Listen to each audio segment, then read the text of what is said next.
Hello everyone, and welcome back to Snowbound Screams Tonight. We travel into the forgotten backroads of America, places where light fades and what remains are stories that refuse to die. Our journey takes us deep into the heart of Louisiana, into the bayous and swamps where the line between land and water blurs. And so too, it seems, does the line between our world and something else. We will be examining a series of official radio communications, logged and archived, that document encounters which defy all logical explanation. Across these hills, rivers, and empty towns are accounts drawn from witness reports, police files, and archived broadcasts, each one verified, recorded, and retold in their own words. These are not campfire tales passed down through generations. They are the frantic, confused, and sometimes terrifyingly calm words of law enforcement officers, trained observers who found themselves face to face with the unknown in the line of duty. These logs from the Iberia, St. Martin, and St. Mary Parish Sheriff's Departments span several decades. They detail strange lights in the sky, unidentified figures in the mist, and sounds from the water that have no known source. They speak of disappearances and discoveries that leave more questions than answers. We will present them to you as they were recorded, with names changed to protect the privacy of the individuals involved. Now, let us begin with our first story. It was a humid September night in 2012 when Deputy Mark LeBlanc drove the late shift along Highway 31, a stretch of road he knew as well as his own heartbeat. After 8 years with the St. Martin Parish Sheriff's Department, the bayou's sights and smells were second nature. The cypress knees jutting like teeth from black water, the swamp's heavy scent of wet earth and decay, the moss swaying like torn shrouds in his headlights. It was 2:17 a.m. A steady drizzle tapped against the cruiser, the wipers keeping rhythm as LeBlanc thought of coffee and the end of a long shift. Then the rain thickened into a downpour, and visibility shrank to a narrow tunnel of light. And that's when he saw it. At first, he assumed it was a deer, but the shape was wrong. Too tall, too thin. A humanoid silhouette stood motionless at the roadside, pale and reed-limbed, its color a washed-out gray that seemed to absorb his headlights. LeBlanc slowed to a crawl, pulse ticking upward. The figure didn't move. It stood like a statue carved from fog. He stopped the cruiser and radioed in. "Dispatch, this is Unit 7. I've got a pedestrian near mile marker 17. No vehicles nearby, no breakdowns reported." As dispatch waited for a description, the figure began to move. It didn't walk. It glided, soundless, across the ditch, drifting into the center of the highway. Its long arms hung unnaturally low, and its head was disproportionately large, its face marked only by dark, expressionless voids where eyes should be. "Dispatch. Individual is now in the roadway," he said, voice tightening. He activated the PA system. "Move to the shoulder. You're creating a hazard." The figure continued forward, ignoring the command entirely. 50 feet, 40, 30. A cold knot formed in LeBlanc's stomach. His instincts screamed that this was neither lost nor human. The rain hammered the cruiser, but somehow the world felt silent, as if sound itself had thinned. Then he heard it, a deep, low thrumming, not from the road, not from the engine, but from the figure. "Dispatch, it's approaching my vehicle," he said, barely audible. "Mark, what's the nature of—" "It's not human," he whispered. The figure stopped directly before the cruiser, filling the windshield. A wave of icy air seeped through the glass, chilling him to the bone. His breath misted. The vibrations grew stronger, rattling up from the floorboards. LeBlanc's hand hovered at the door handle, training urging him to step out, instinct warning him not to. He froze, unable to move. Then, it vanished. No motion, no blur, no sound. One instant it was there. The next, the headlights illuminated nothing but rain. The thrumming went silent. Normal sound rushed back. The engine, the storm, his own ragged breathing. "Dispatch, Unit 7. He managed. "The individual has departed the scene." When backup arrived 10 minutes later, they found him pale and trembling, but unhurt. A search of the area revealed nothing. No footprints, no drag marks, no disturbed vegetation. The rain had washed the shoulder clean, as though nothing had ever stood there. The official report listed an unidentified individual who fled the scene. But in a private supplemental statement, LeBlanc described exactly what he saw, using words like translucent, non-human, and gliding. Among the deputies, the story quietly became known as the Highway 31 Phantom. Another reminder that the Bayou's nights obey rules of their own. LeBlanc never worked nights again. His transfer to day shift was approved discreetly. He never spoke of the encounter except to a few fellow officers who carried their own unexplainable stories. The log entry remains in the archives, silent, unsettling, and unsolved. It was a late October evening in 2016.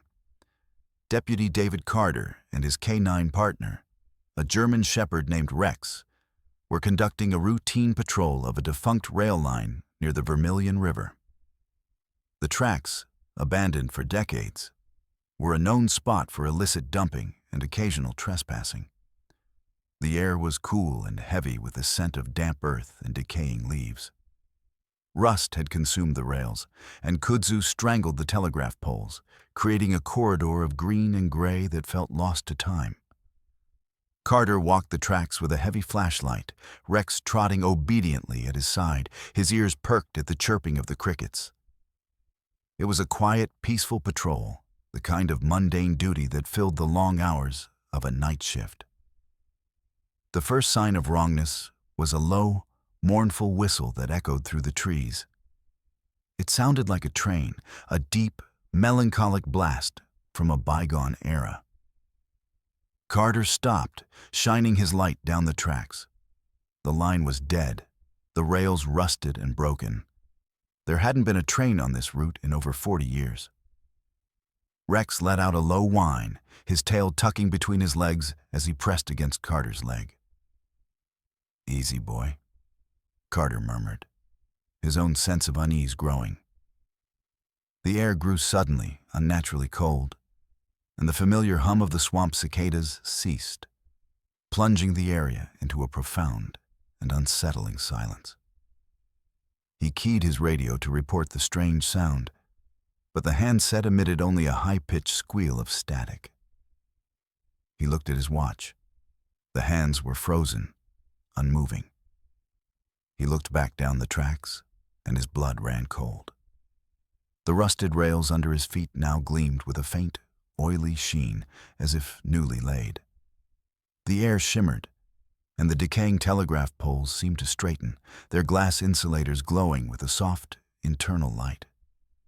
A faint light appeared down the line, growing steadily brighter, accompanied by the rhythmic chuff, chuff, chuff of an approaching steam engine. Carter, a man who had faced down armed criminals, felt a primal, ice-cold terror seize him. He didn't wait to see the train. He grabbed Rex's collar and ran, not stopping until he was safely in his cruiser, speeding away without once looking in his rearview mirror. He logged the patrol as all clear. The official report makes no mention of a train whistle or a temporal anomaly. It simply notes that Deputy Carter's radio and watch malfunctioned due to an unspecified electrical surge. Rex, once a fearless police dog, would never again go near a railway and would panic at the sound of any whistle. The tracks were officially pulled up in 1972. It was the spring of 2005. Sergeant Helen Dubois was a veteran of the St. Mary Parish Sheriff's Department's Marine Division. She had spent most of her 20-year career on the water, in a flat-bottomed patrol boat, navigating the labyrinthine network of bayous, canals, and lakes that defined the landscape. She knew the calls of the birds, the habits of the alligators, and the moods of the water. She was a practical woman, grounded in the realities of her job, rescuing boaters in distress, apprehending drug runners, and enforcing fishing regulations. She had little time for superstition or the spooky stories that tourists love to share. But even she had to admit that there were places in the Atchafalaya Basin that felt older and stranger than others. One such place was Grand Lake, a vast, shallow expanse of water choked with cypress trees and thickets of reeds. It was a place where it was easy to get lost, where the mist clung to the water in the early morning, and the sounds of the outside world seemed to fade away. On the morning of May 7th, Dubois and her partner, Deputy Ben Carter, were called out to a report of a missing fisherman. An elderly man, Alphonse Landry, had gone out in his small John boat the previous afternoon and had not returned. His wife had reported him missing when he didn't come home by dark. The search began at dawn. Dubois and Carter, in their patrol boat, joined a small flotilla of other law enforcement and volunteer rescue vessels. They crisscrossed the area where Landry was last seen, their eyes scanning the water and the shoreline for any sign of the man or his boat. The sun was a pale disk behind a layer of gray clouds, its light doing little to burn off the thick mist that hung over the lake. The air was cool and damp, carrying the scent of mud and rotting leaves. The only sounds were the putter of the boat motors and the occasional cry of a heron. It was a somber, methodical search, the kind of grim work that Dubois had done many times before. They had been searching for nearly 3 hours when Carter, who was at the helm, cut the engine. "What's up?" Dubois asked, looking up from the map she was studying. "Listen," Carter said, his voice low. Dubois fell silent, straining her ears. At first, she heard nothing but the gentle lapping of water against the hull of the boat. Then she heard it, a faint sound carried on the breeze. It sounded like whispering. It was a soft, sibilant sound, like the rustling of 1,000 dry leaves, but it had a rhythm to it, a cadence that was almost like speech. It seemed to be coming from a dense thicket of reeds about 100 yards away, near the western shore of the lake. "Probably just the wind in the reeds," Dubois said, though she knew it wasn't. There was barely a breeze. "Yeah," Carter said, his eyes fixed on the thicket. "Probably." Dubois picked up the binoculars and scanned the shoreline. The reeds were tall and thick, a wall of green and brown that rose from the water's edge. She couldn't see anything moving, but the whispering continued, a soft, insistent murmur that seemed to be getting closer. She could feel a strange tension in the air, a sense of being watched. The hair on her arms stood up.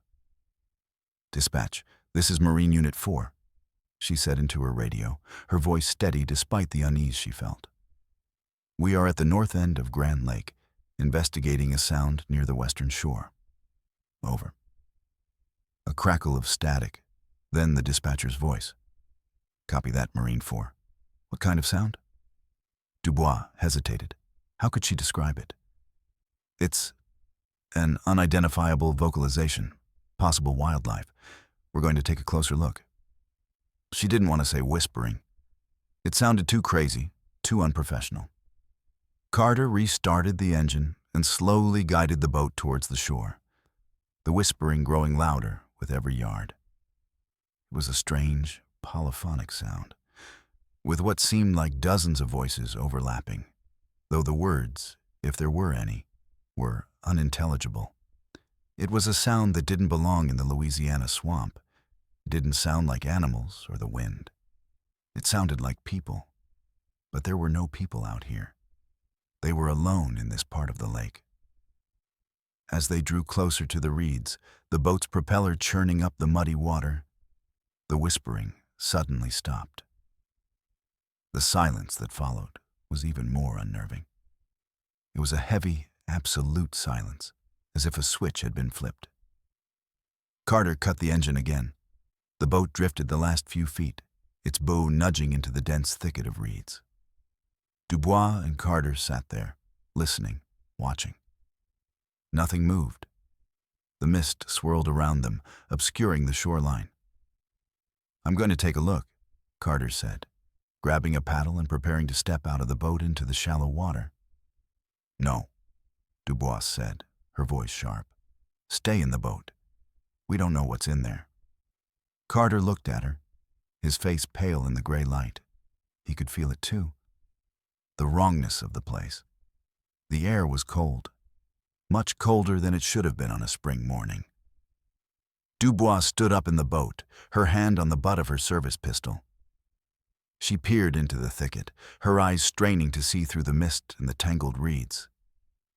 And then she saw it. A shape, half hidden by the vegetation. It was small and pale. She felt a surge of adrenaline, a mix of fear and professional duty. "Mr. Landry?" she called out, her voice loud in the silence. "Alphonse Landry, are you there?" The shape did not move. Dubois took a step closer, her boots sinking into the soft mud of the lake bed.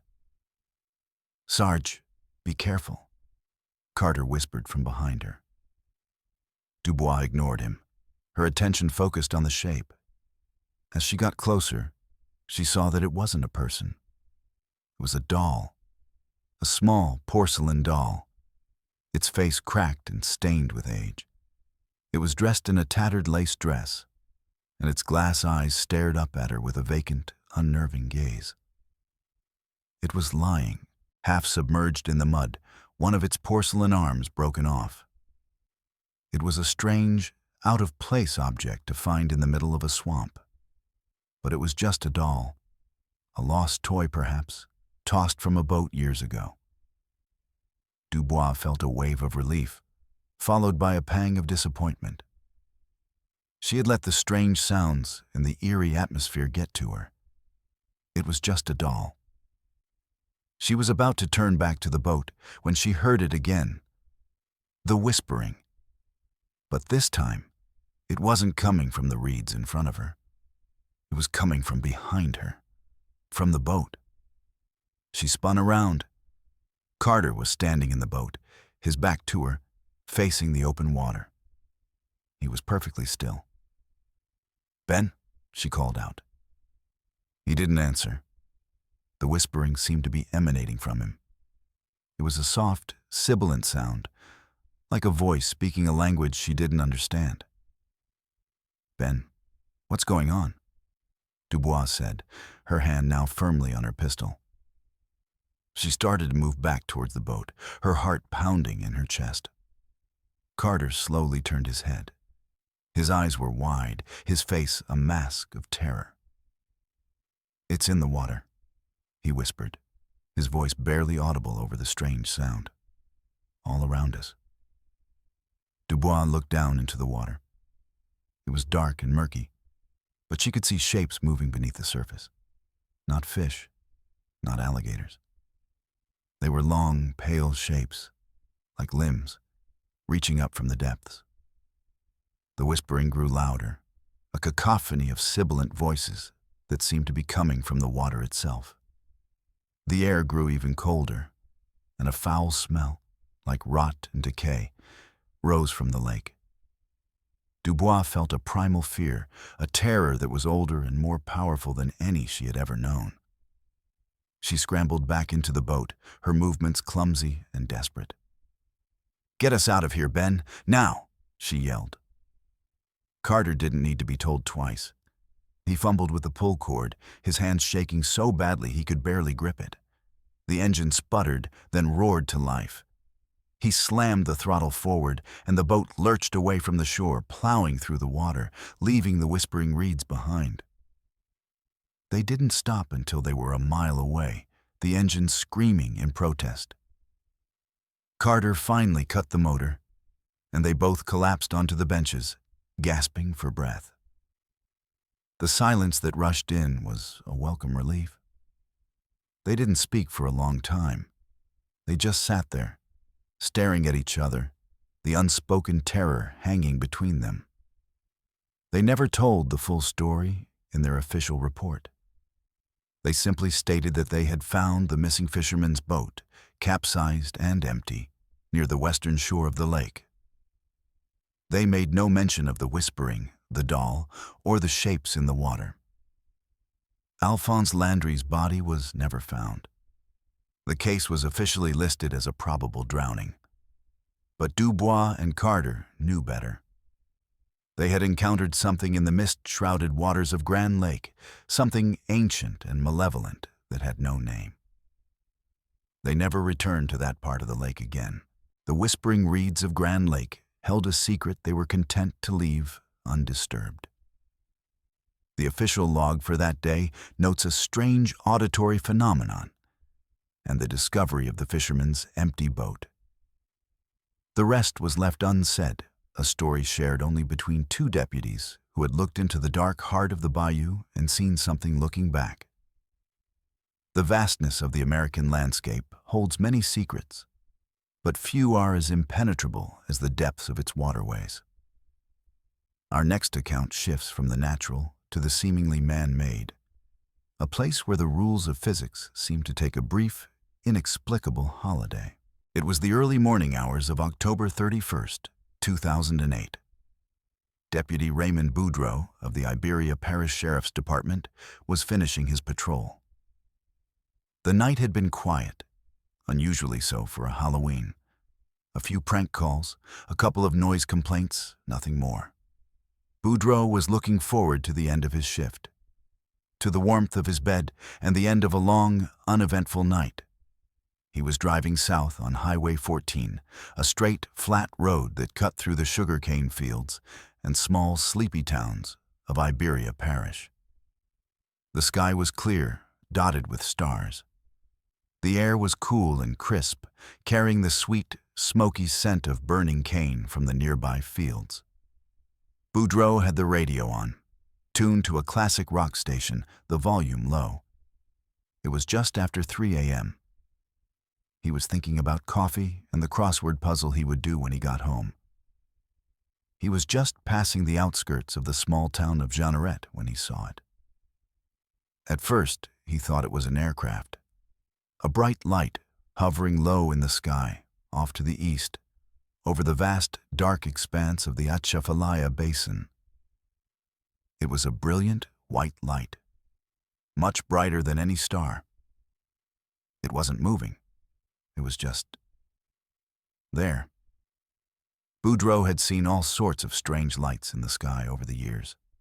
Flares from oil rigs, helicopters from the Coast Guard, even the occasional weather balloon. But this was different.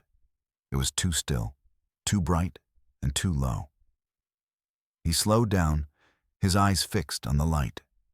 It didn't flicker or pulse. It was a steady, unwavering beacon in the night sky. He watched it for a full minute, waiting for it to move, to change, to do something. It didn't. It just hung there, silent and immobile. Boudreau picked up his radio handset. "Dispatch, this is Unit 12. I'm on Highway 14, just south of Jeanneret. I'm observing a strange light in the eastern sky. Over." The dispatcher, a woman named Maria, came back on the line almost immediately. "Copy that, Unit 12. Can you describe the light?"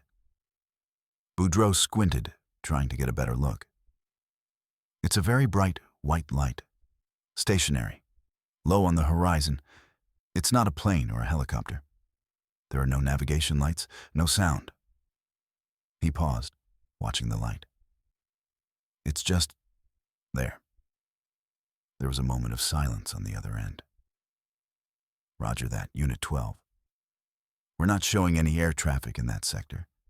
Can you estimate the distance and direction?" Boudreau pulled over to the side of the road. stopping his cruiser. He wanted to give this his full attention. I'd say it's about 10 to 15 miles east of my position, over the basin.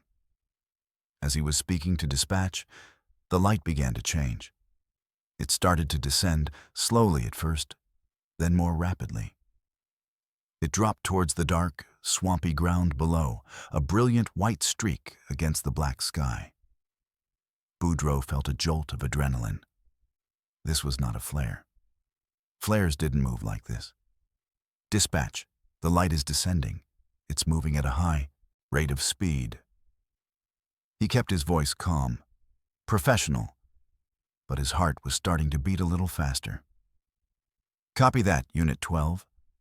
Are you still on Highway 14? Affirmative, dispatch. I'm pulled over at mile marker 8. Stand by, Unit 12. I'm contacting the FAA to see if they have any radar contacts in that area. Boudreaux watched as the light continued its descent. It was getting closer to the ground, its brilliance illuminating the tops of the cypress trees in the distance. He could see a faint, glowing trail behind it, like the wake of a boat on a dark lake. Then, just as it seemed about to hit the trees, the light stopped. It hovered again, about 100 feet above the swamp. It was no longer a brilliant white. It had changed color, shifting to a deep, pulsating red. It hung there for a moment, a crimson orb in the darkness. Then, without warning, it shot back up into the sky, ascending even faster than it had descended.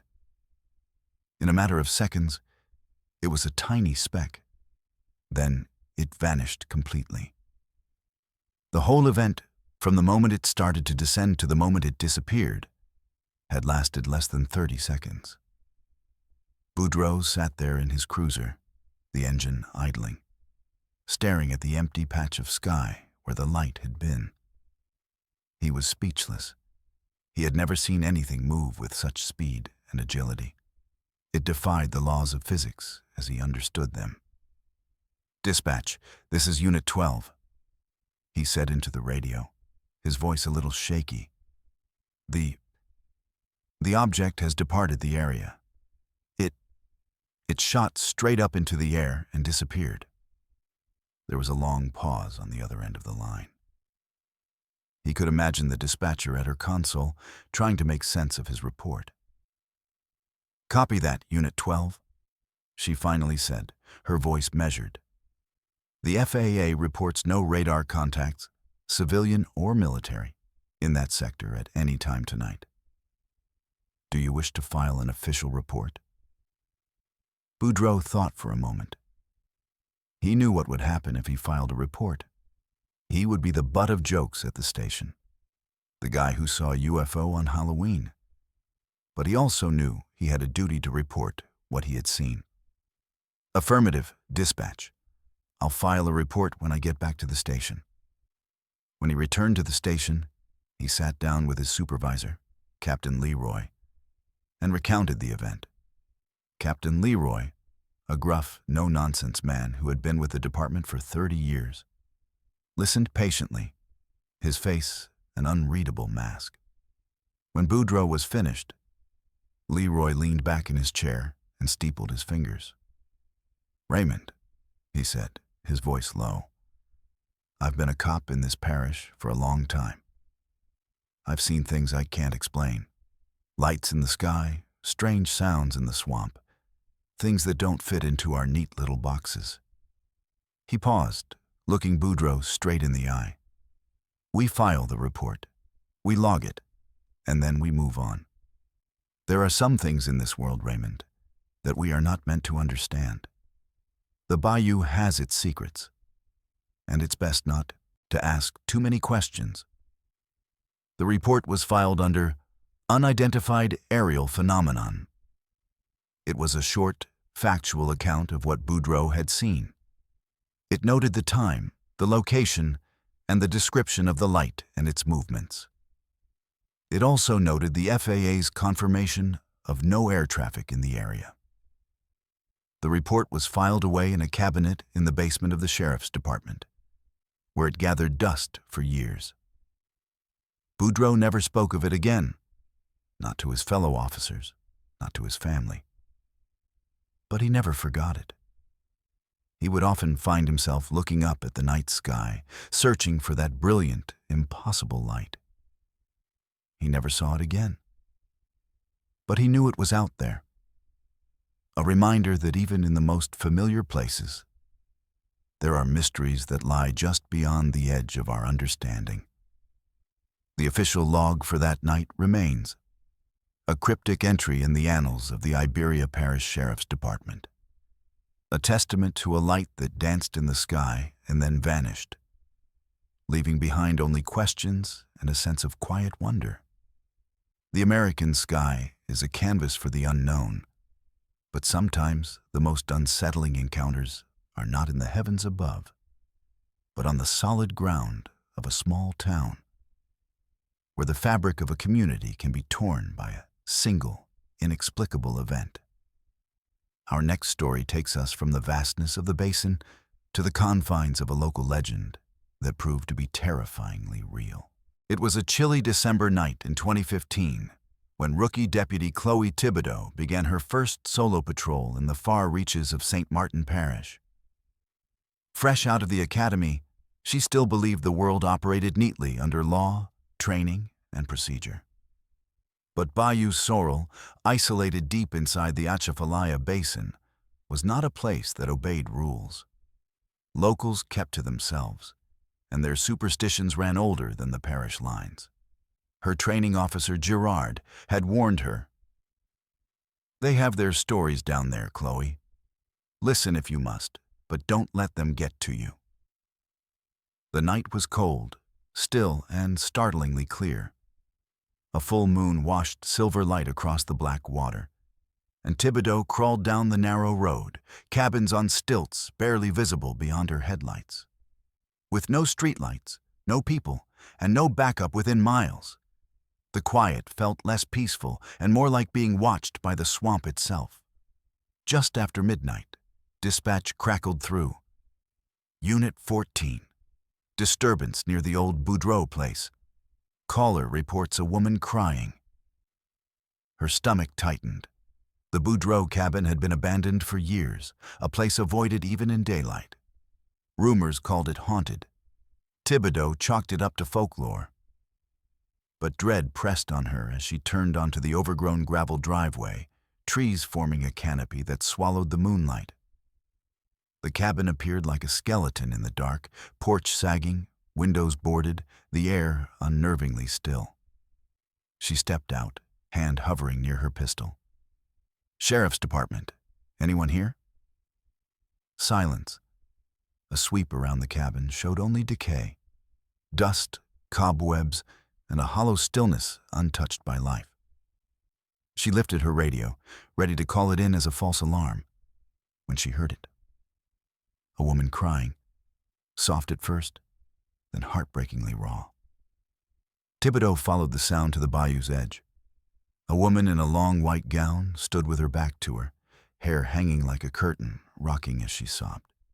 Something about her was wrong. Her dress old-fashioned, her sobbing too deep, too echoing, too unnatural. "Ma'am," Thibodeau called. "I'm with the Sheriff's Department." The woman didn't turn. "Ma'am, show me your hands." The crying stopped instantly. Slowly, the woman turned. Her face was swallowed in shifting shadow, but her eyes, empty black voids, locked onto Thibodeau. They weren't eyes meant for anything living.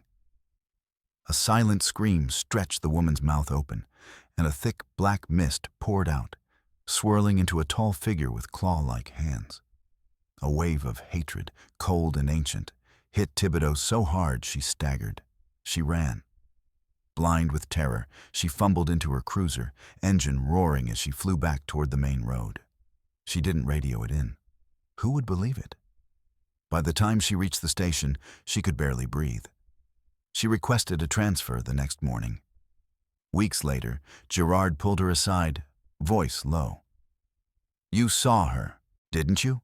The crying lady." Thibodeau could only nod. "You're not the first," he said, "and you won't be the last." The official log listed the call as a false alarm, the caller never identified. But among locals, the crying lady of Bayou sorrel remained a whispered warning. Some grief, they said, was so deep it refused to stay buried. Deputy Thibodeau resigned less than a year later and moved north, far from the bayou.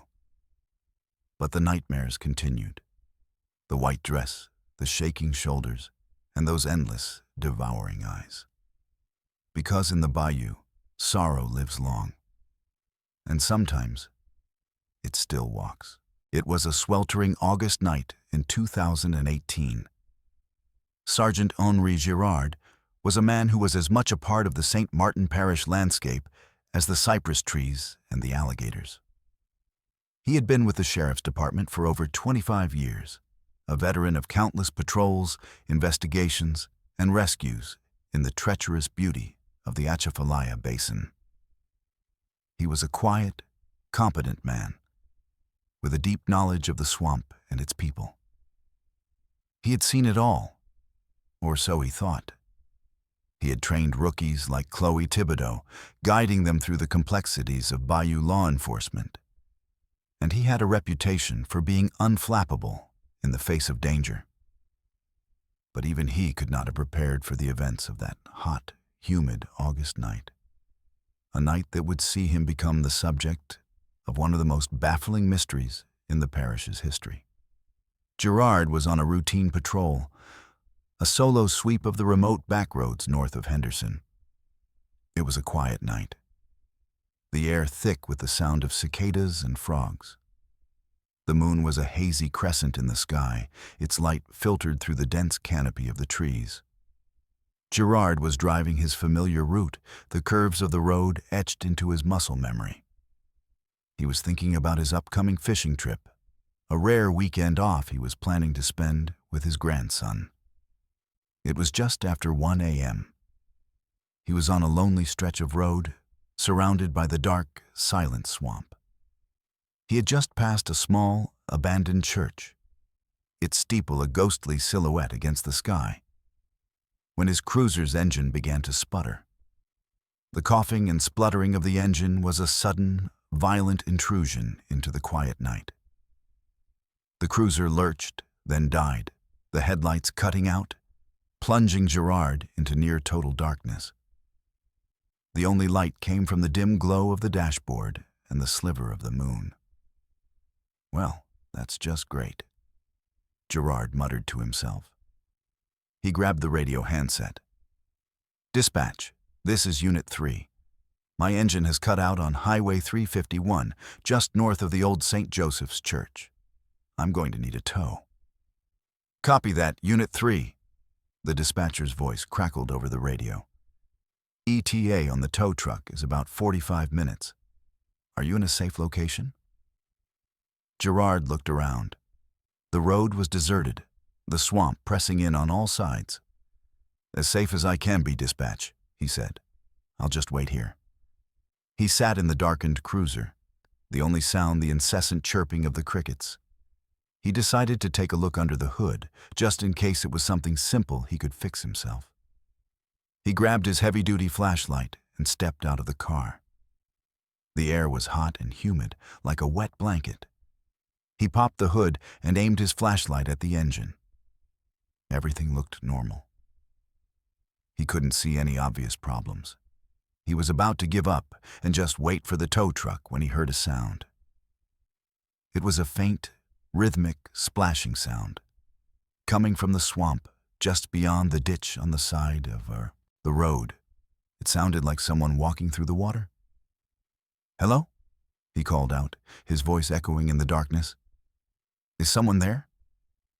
There was no answer, but the splashing sound continued. It was a steady, unhurried rhythm. Splash, pause, splash, pause. It was getting closer. Girard felt a prickle of unease. It was late, and this was a deserted stretch of road. He shone his flashlight towards the sound, its powerful beam cutting through the darkness. The light hit the surface of the water, illuminating the lily pads and cypress knees. He could see nothing moving. He swept the beam back and forth, but the swamp was still. The splashing sound, however, continued. It was closer now, just a few yards away. Gerard could feel the hairs on the back of his neck stand up. This was not an animal. It was too rhythmic, too deliberate. He pulled his service pistol from its holster, his heart starting to beat a little faster. "I'm a sheriff's deputy," he yelled into the darkness. "Show yourself."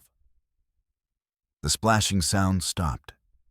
The silence that followed was heavy and absolute. Gerard stood there, his pistol raised, his flashlight beam cutting a nervous path through the swamp. He waited, his senses on high alert. A minute passed. Then another. Nothing. He began to relax, telling himself he was just spooked. It was probably just a gator or a wild hog. He was about to lower his weapon when he saw it. A ripple in the water, about 20 yards away. It was not the kind of ripple made by a fish or a frog. It was a large, deliberate disturbance, as if something heavy had just broken the surface of the water. He aimed his flashlight at the ripple. The beam hit the water, and for a moment, he saw something. A shape just beneath the surface. It was large and dark, much larger than a man. It had a long, serpentine body, and what looked like limbs, multiple limbs, propelling it through the water. Then, just as quickly as it had appeared, it was gone, disappearing into the murky depths. Gerard stood there, frozen, his mind struggling to process what he had just seen. It was unlike anything he had ever encountered in his 25 years in the swamp. It was not an alligator, not a snake, not any creature he knew. It was something else. Something ancient and alien. He backed away from the ditch, his eyes never leaving the dark water. He got back into his cruiser, locking the doors behind him. He was no longer concerned about his broken-down engine. He was concerned about the thing in the water. He grabbed the radio handset, his hand shaking slightly. "Dispatch, this is Unit 3. I have a situation here. I need backup. Now." "Copy that. Unit 3." The dispatcher's voice replied, a note of urgency in her tone. "What is your situation?" Gerard hesitated, trying to find the right words. I saw something in the swamp, something large in the water. It's not a gator." There was a pause on the other end of the line. "Roger that. Unit 3, backup is on the way. ETA is 15 minutes. Gerard sat in the darkened cruiser, his pistol in his lap, his eyes fixed on the ditch. The next 15 minutes were the longest of his life. He heard no more splashing, saw no more ripples. The swamp was silent, watchful. He felt a primal fear, a terror that was cold and sharp. He was a seasoned law enforcement officer, a man who had faced down armed criminals and dangerous animals. But this was different. This was a fear of the unknown, a fear of something that defied all logic and reason. Finally, he saw the flashing lights of the backup cruiser in the distance. He felt a wave of relief wash over him. He was not alone anymore. The backup cruiser, driven by a young deputy named Mark LeBlanc, pulled up behind Gerard's stalled vehicle. LeBlanc got out of his car, his hand on his pistol. "Sarge, you okay?" Gerard got out of his car, his legs feeling a little unsteady. "I'm okay, Mark. But I saw something out there, in the water." He pointed towards the ditch. LeBlanc aimed his flashlight towards the swamp, his eyes scanning the darkness. "I don't see anything, Sarge." "It's gone now," Gerard said. "But it was there. Big, dark, not like anything I've ever seen." LeBlanc looked at Gerard, a concerned expression on his face. He knew Gerard was not a man who was easily spooked. "Okay, Sarge. I believe you." Let's just wait for the tow truck and get out of here." They stood by their cruisers, their backs to the road, their eyes on the swamp. The tow truck arrived a few minutes later, its bright lights cutting through the darkness. The driver, a friendly man named Boudreau, got out and hooked up the stalled cruiser. Girard and LeBlanc stood by, watching. As the tow truck was about to pull away, Girard felt a sudden, inexplicable urge to take one last look into the swamp. He walked to the edge of the road, his flashlight in hand. He shone the beam into the water, one last time. And there it was. Two eyes, glowing a faint, phosphorescent green, staring back at him from the darkness. They were not the eyes of a gator. They were too large, too intelligent, too alien. They held his gaze for a moment, then slowly sank beneath the water, disappearing without a ripple. Girard stumbled back, his face pale. "Did you see that?" he yelled to LeBlanc. "See what, Sarge?" LeBlanc replied, his flashlight beam sweeping the empty water. "The eyes, the green eyes." LeBlanc saw nothing. Girard knew what he had to do. He walked over to LeBlanc. "Mark, I'm going to walk back to the station. It's not far. I need some air." LeBlanc looked at him, concerned. "Are you sure, Sarge? I can give you a ride." "No, I'm good," Girard said, his voice firm. "I just need to walk." He turned and started walking down the dark, deserted road, his figure quickly swallowed by the night. LeBlanc watched him walk away, his flashlight beam bobbing in the darkness until it was swallowed by the swamp. LeBlanc stood there for a moment, a strange feeling of unease settling over him. He wanted to call out, to tell Girard to get in the truck, but something stopped him. He watched the tow truck pull away, taking Girard's cruiser with it, leaving him alone on the dark, deserted road. He got back into his own cruiser, but he didn't leave. He just sat there, waiting for Girard to arrive at the station. He never did. When Girard didn't arrive at the station within the expected 30 minutes and didn't answer his radio, concern turned to alarm. A full-scale search was launched at dawn. Deputies, K-9 units, and a helicopter from the state police scoured the area around Highway 351. They found nothing. There were no footprints in the soft mud at the side of the road, other than their own. There was no sign of a struggle. It was as if Sergeant Henri Girard had simply walked off the face of the earth.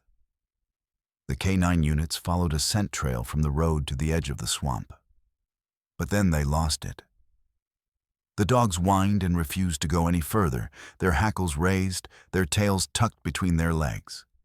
They could smell something in the water, something that terrified them. The search went on for 3 days. They dragged the canal, they combed the swamp, they interviewed every resident for miles around. There was no trace of him. Henri Girard, a man who knew the bayou better than anyone, had vanished without a trace. The official explanation was that he had, for some unknown reason, walked into the swamp and had become disoriented and drowned. It was a weak explanation, and everyone knew it. Girard was an expert navigator. He would never have gotten lost. And he would never have walked into the swamp at night, especially after reporting a strange creature in the water. The deputies who knew him, who had worked with him for years, knew there was more to the story. They had seen the look on his face when he talked about the thing in the water. It was a look of pure, unadulterated terror. The case of Sergeant Henri Girard remains open, listed as a missing person. But in the hearts and minds of the St. Martin Parish Sheriff's Department, he is considered dead, a victim of the swamp.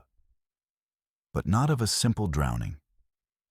He was a victim of something else, something ancient and malevolent that lurks in the dark, murky waters of the Atchafalaya Basin.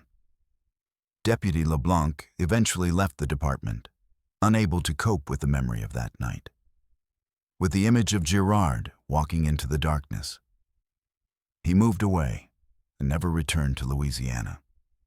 The story of Henri Girard's disappearance became a cautionary tale, a dark legend whispered among the deputies who patrol the bayou, a reminder that some nights the swamp takes, and it does not give back.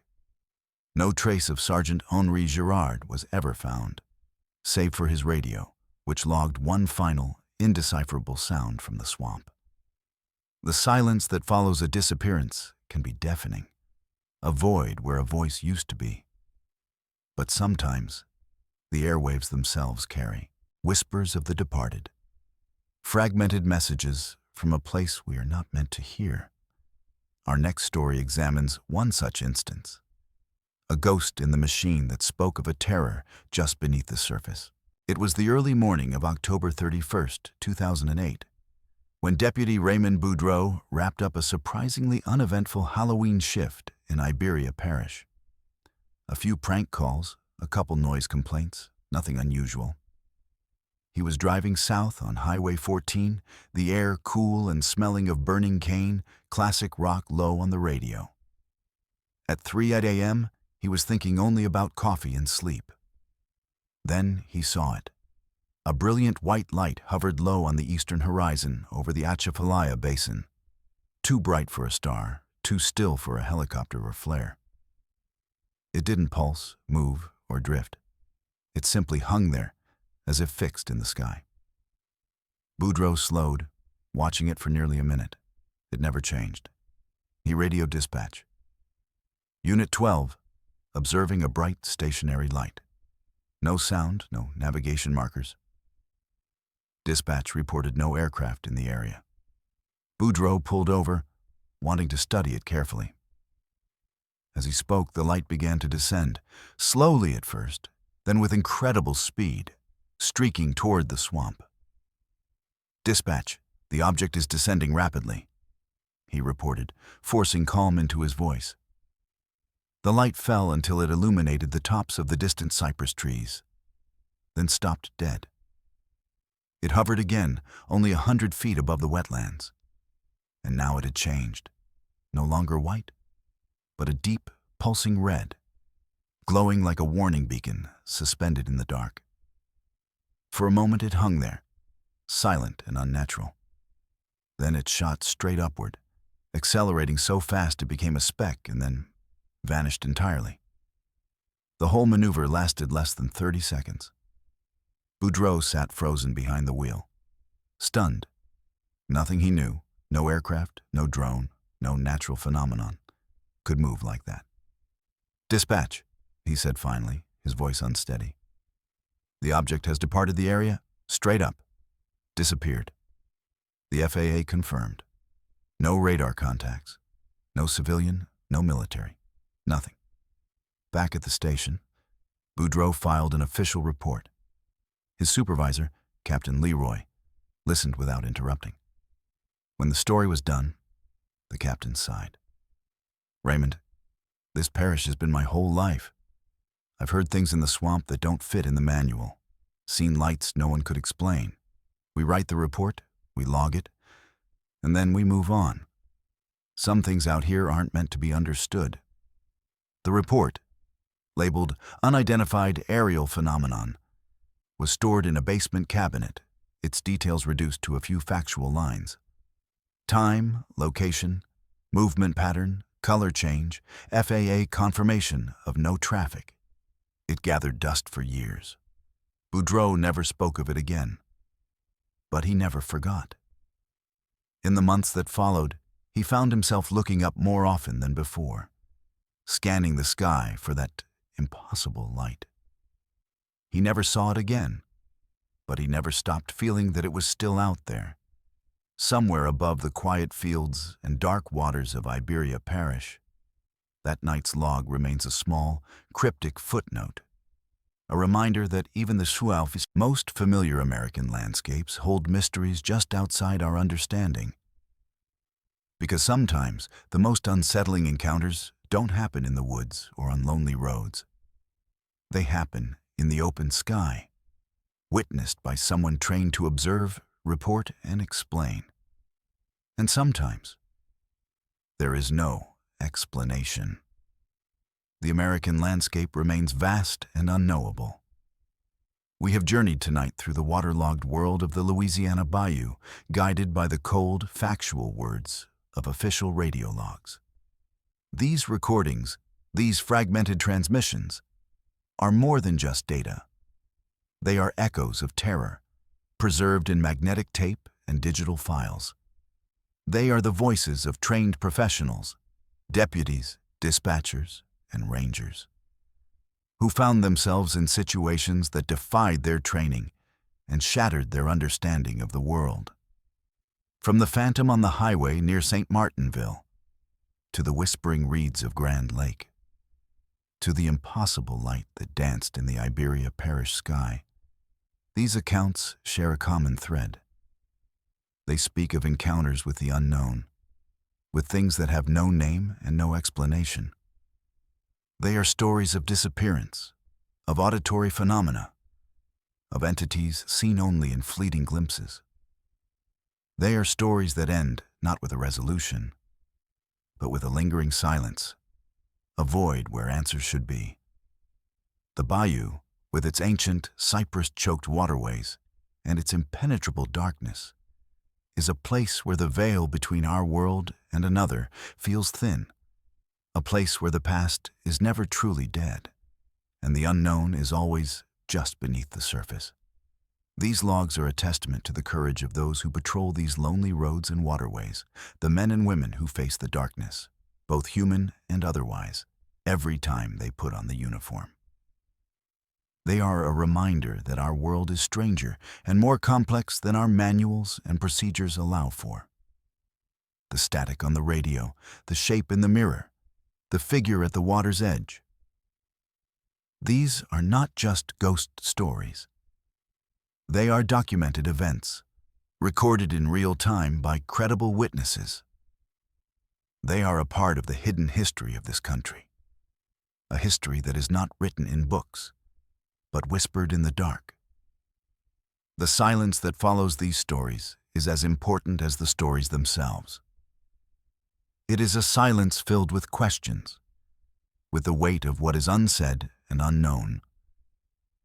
It is the silence of a missing deputy's last transmission, the silence of a deserted road after a phantom vanishes, the silence of a radio channel after a child's final scream. It is in this silence that the true horror lies, not in the gore or the violence, but in the quiet, cold realization that we are not always in control, that there are forces at work in this world that we cannot comprehend. If you or someone you know has a true story to share, especially one preserved in an official log or recording, leave it in the comments below. The files are always open, and there are always more stories to tell. The darkness holds many secrets, and sometimes those secrets find a way to make themselves heard. Thank you for watching Snowbound Screams. Until next time, stay safe out there.